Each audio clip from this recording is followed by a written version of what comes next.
Está conformado por Daniel Osorio, Ramiro Buitrago, Jack Tolosa y quienes habla Patricia Bernal.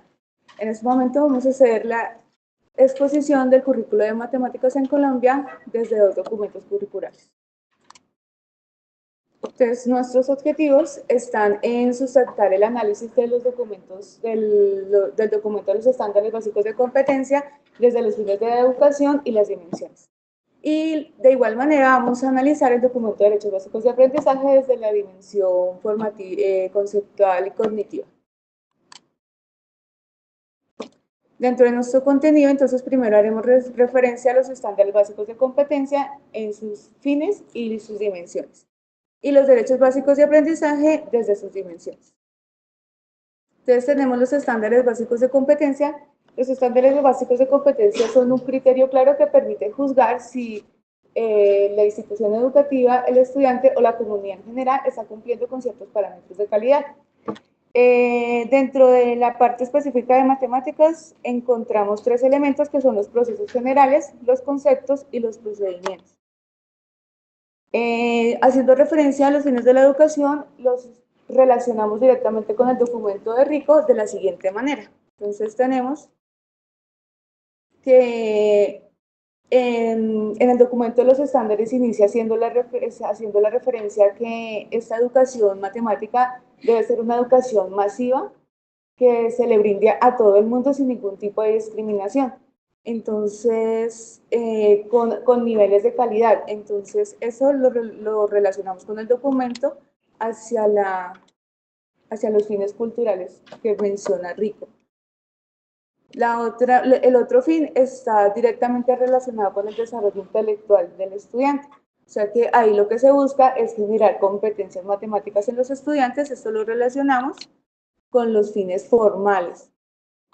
La siguiente está el desarrollo del pensamiento crítico en los individuos, que sean capaces de tomar decisiones en ciertas circunstancias de su vida y que esas decisiones pues les sirvan para poderse desarrollar en sociedad. Eso lo relacionamos directamente con los fines políticos. Y por último, entonces tenemos la utilidad que se le da al conocimiento matemático, que no sea solamente en un campo laboral, sino que le sirva en todo su contexto. Entonces, digamos, en el momento de coger un Transmilenio, que la persona tenga la habilidad de poder leer un mapa de Transmilenio y poderse trasladar de un lado a otro, en ese momento se le está dando un uso al conocimiento matemático y entonces desde ese sentido sería la parte utilitaria y desde Rico, pues entonces está en los fines sociales. Ya para analizar las dimensiones, entonces tenemos la dimensión conceptual. Nosotros la dimensión conceptual la describimos a partir de los pensamientos matemáticos, o sea, consideramos que ahí es donde se encuentra la dimensión conceptual. Estos pensamientos matemáticos desde los lineamientos curriculares están directamente ligados con el pensamiento lógico y matemático y cumplen con los procesos generales de toda actividad matemática. También tenemos que hay 2 tipos de conocimiento. Está el conocimiento conceptual y el conocimiento procedimental. El conocimiento conceptual hace relación al saber y al saber por qué. Y el conocimiento procedimental a las estrategias. También ubicamos dentro de la dimensión conceptual la estructura del documento. Entonces tenemos que hay una coherencia vertical, que hace referencia a los niveles y grados, y una coherencia horizontal que hace referencia a los pensamientos matemáticos. Dentro de las dimensiones cognitivo, formativa y social, entonces tenemos que la dimensión cognitiva, entonces los estándares en realidad no se ven como no se dan como objetivos, sino como expectativas de aprendizaje.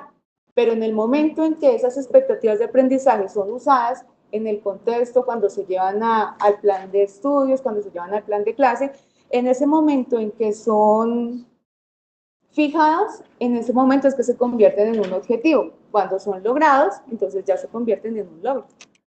De la dimensión formativa, entonces tenemos la metodología. Dentro de la metodología encontramos que existe una relación entre la situación y la actividad.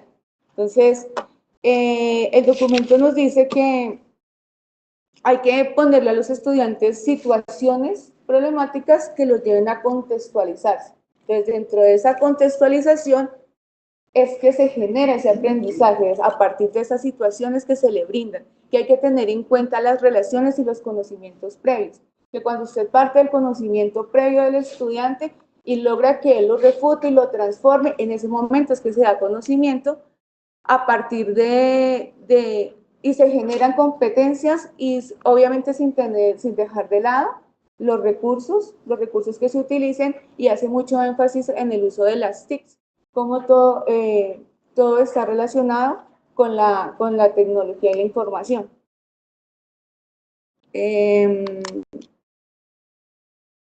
Perdón, la dimensión social, entonces, habla de una evaluación formativa. Entonces, la evaluación formativa es aquella que no es un castigo, es aquella que es secuencial, que requiere que el docente haga un seguimiento riguroso, que esté pendiente. Entonces, en ese sentido es que los estándares mencionan esta dimensión. Los estándares básicos de aprendizaje, entonces, son los básicos de aprendizaje que se requieren para que haya una educación de calidad. Están estructurados, hay dos versiones. Nosotros vamos a hacer énfasis en la primera versión. En la primera versión es muy general, nosotros vamos a hacer énfasis en la segunda versión. La segunda versión tiene la siguiente estructura, que es el enunciado, las evidencias de aprendizaje y el ejemplo.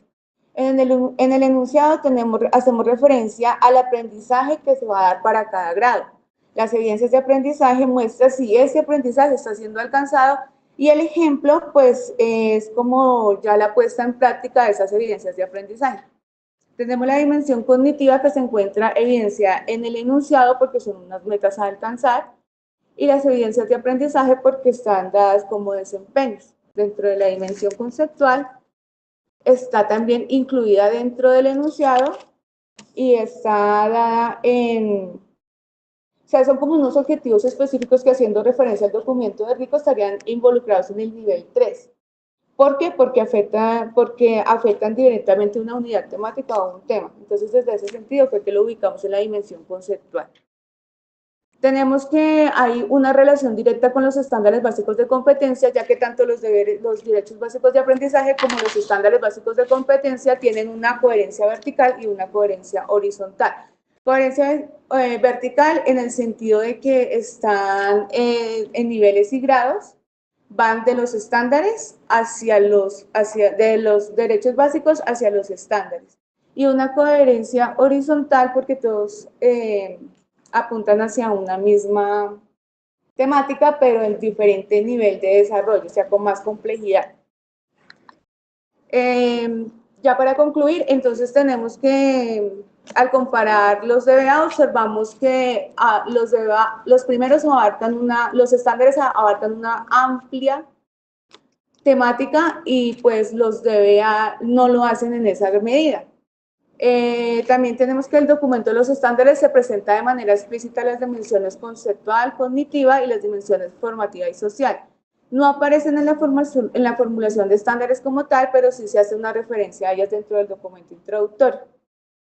También tenemos que pueden ser herramientas funcionales en el proceso de la planeación y la evaluación para los aprendizajes en matemáticas. Y por último, que al analizar los DBA, las dimensiones conceptual y cognitiva, también se evidencia una dimensión formativa. De esa dimensión formativa la ubicamos en los ejemplos, porque esos ejemplos se mostraban como estrategias para poder desarrollar el DBA.